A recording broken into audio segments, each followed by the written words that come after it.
एक शिया माँ ने लाइव कॉल की और कहा मेरी बेटी की उम्र 18 साल है। कुछ लोगों ने इसको पसंद किया और मुद्दा के नाम पर ले गए। फिर एक हफ्ते के बाद इसे छोड़ दिया और लड़की हामला निकली। फिर इसके बाद दूसरे और तीसरे ने मुद्दा किया। तो क्या ये जायज है? मैंने अपनी बेटी को 18 साल पाला। क्या ये जायज है एक मुद्दा करे फिर छोड़ दे, फिर दूसरे से मुद्दा करे? क्या ये हमारे दीन में जायज है? क्या ये कुर्बत करने का तरीका है? एक के बाद एक आता रहे, क्या ये हराम नहीं? इसको क्या जवाब मिला? वीडियो मुलाहिजा फरमाएं। الو مساء الخير. اهلا مدام. عندي بنت عمرها 18 سنه. نعم. فاتفقت هي واللي حبته واخذوا بعضهم وعملوا زواج متعه. نعم. فبقى بعد اسبوع تركوا بعضهم. طلعت البنت حامل وراحت هي وياه قبل ما يعني يتركوا، عملت عمليه اجهاض واجت.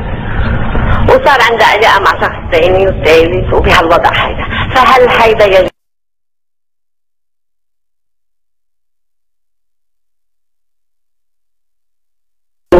هاي المتعة حللها الله عز وجل. أنا ربيت بنتي عمرها 18 سنة، هل هيدا يجوز إنه تترك واحد بالجواز متعة جمعة ما عجبها تاخذ واحد ثاني وما عجبها تاخذ واحد ثالث؟ هل هيدا يجوز بديننا؟ لنفس رسول الله تمتع. لا وهالشغلة هالبنات لا وهالشغلة وسيلة إنها هينة لإلهم ولعلاقاتهم من واحد لواحد من واحد لواحد.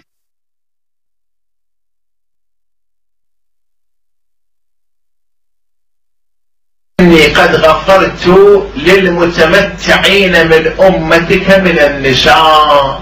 مدام هذا غلط منك. هيدا التحليل هيدا منه حلال، هيدا منه هيدا حرام.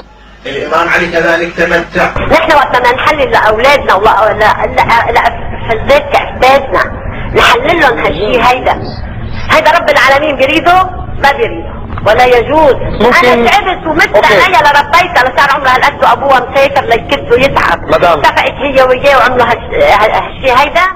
الآن بكربلاء المقدسة ينظر الإمام الحسين عليه السلام مكاتب لزواج المتعة. هاي المتعة حللها الله عز وجل. لنفس رسول الله تمتع.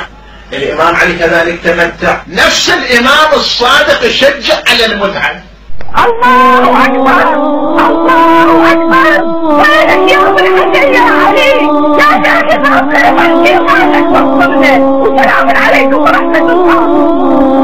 احنا ما عندنا تحديد نسل في البحرين، والشيعة يتزوجون متعة في البحرين.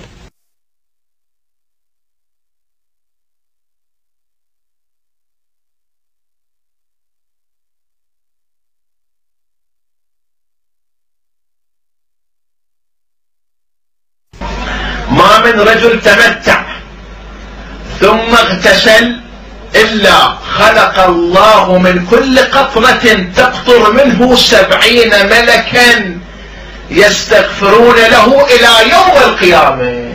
رحم الله والديك. الله يقول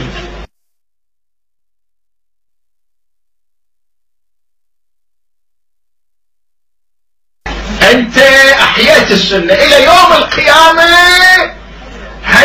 70 ملك من كل قطرة، من كل قطرة تقطر منه 70 ملك يستغفرون له إلى يوم القيامة ويلعنون متجنبها. اللي يتجنب المتعة يلعنونه هم. هذا اللي يقول أنا ما بتمتع يرفض سنة النبي، هذا شنو يلعنونه؟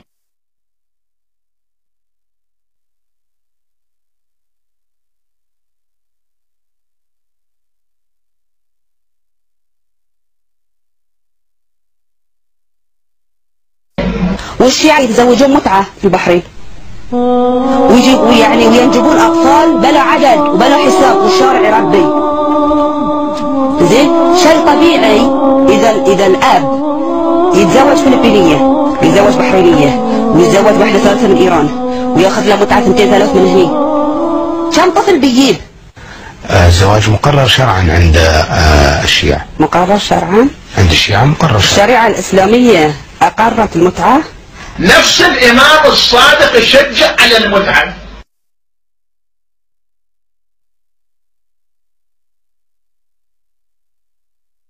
أقرت المتعة. اللي بهذه التصنيفة اللي أنا بقولها لك.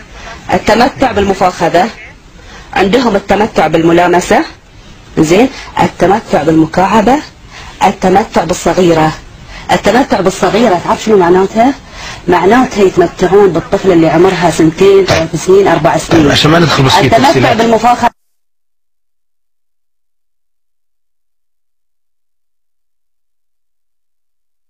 خل اشرح لك شنو. هذه ضد حقوق الطفل، هذا يعتبر اعتداء جنسي على الطفله.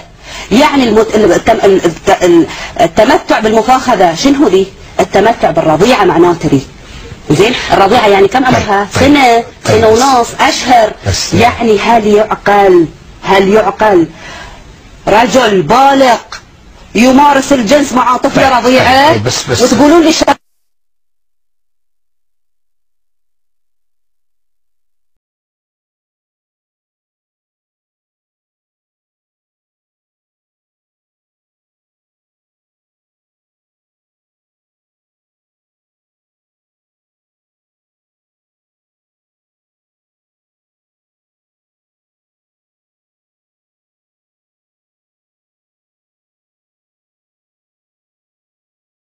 زين ما سألتي نفسك ولو إذا صابتنا مصيبة أو إذا مرضنا ندعو ونتوسل ونستشفع بالأئمة إذا هم يملكوا شفاءنا ورفع الكرب عنا. ولو ما شاف نفسه زين العابدين كان مريض عليل من ولادته لين مات، ولو ما شاف نفسه أو أحد من أسرته شافه سألي نفسك. حنا غلطتنا الوحيدة وقفنا عقولنا عن التفكير، وصلنا تبع إلى مذهب آبائنا وأجدادنا. بس الواحد يحاول مرة واحدة يفكر، يدور عن دليل، يدور عن حقيقة، دور عن الحقيقة، دوريها في كتاب الله، دوريها في سنة النبي، وراح تلاقينها إن شاء الله.